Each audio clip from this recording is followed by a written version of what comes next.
and 106. The 57 and the 75 were used right through World War II, Korea, and Vietnam. This one here was made and designed in 1948. This is a spotting rifle on the top, and that would shoot one of these traces so the artillery sergeant could get an idea where the shell's going to go. And these were hauled around on the M38A1 Jeep. There's a picture of it right there with the split windshield. So the barrel could go in between the windshield, almost lay on the hood. In Vietnam, 1959 to 75, these were hauled around on the 151A2. Anybody have any questions? Just raise your hand. Okay, and back of the recoilless rifles, there's it's called the breech block. In back of the breech block, there's 4-inch slots all the way around. And this is what the shell looks like. See that? It's got all perforated holes in it. And the reason it's got all these perforated holes, let's say you want to fire this. You open up the breech block, you put your shell in there, you close the breech block, you fire it. When this is ignited, all the gas from the black powder comes out of all these holes and goes through the breech block. It puts out a flame anywhere from 12 to 15 feet. And of course, the shell goes through the barrel. And it all happens so fast at the same time, the gun doesn't even move.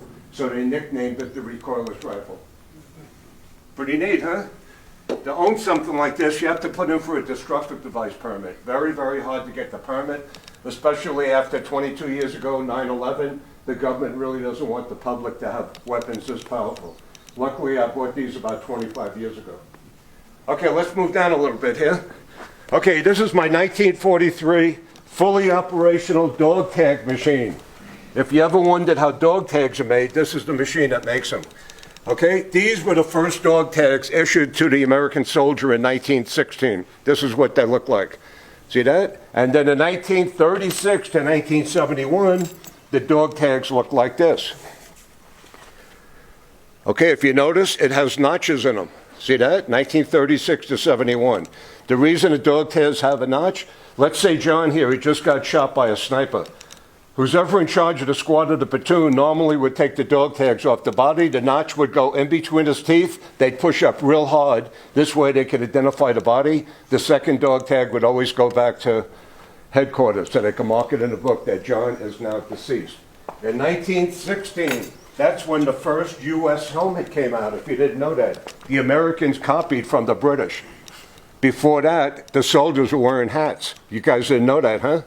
Okay, the way to tell the difference from an American one and a British is the British used a screw in the top with a nut on the other side to hold the insert in. The Americans had a rivet going through it. That's the only difference.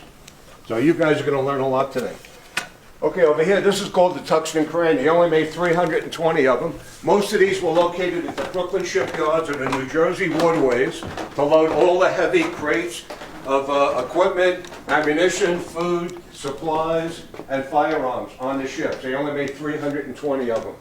This is one of the 7 vehicles over the last 40 years I had shipped back from Europe. It's called the Scout Car. They only made this vehicle for 3 years, 1938 to 41. And this is the vehicle the Way Trucking Company in Cleveland, Ohio, designed a half-track out of. They took the rear end off the Scout Car, developed the track system, put it in the back of the Scout Car, and developed the first half-track in 1941. They only made half-tracks 1941 to 45. As you come up the deck here, take a look at the pictures the way I received it. 65% of this vehicle was missing. All the parts I couldn't find from other collectors around the United States, I made in my machine shop, and now it's like brand new. Anybody have any questions? You're probably wondering how I got all this stuff, huh? I used my Discover card. Okay, we're going to come over the deck and we're going to talk about the World War II Russians, not Putin.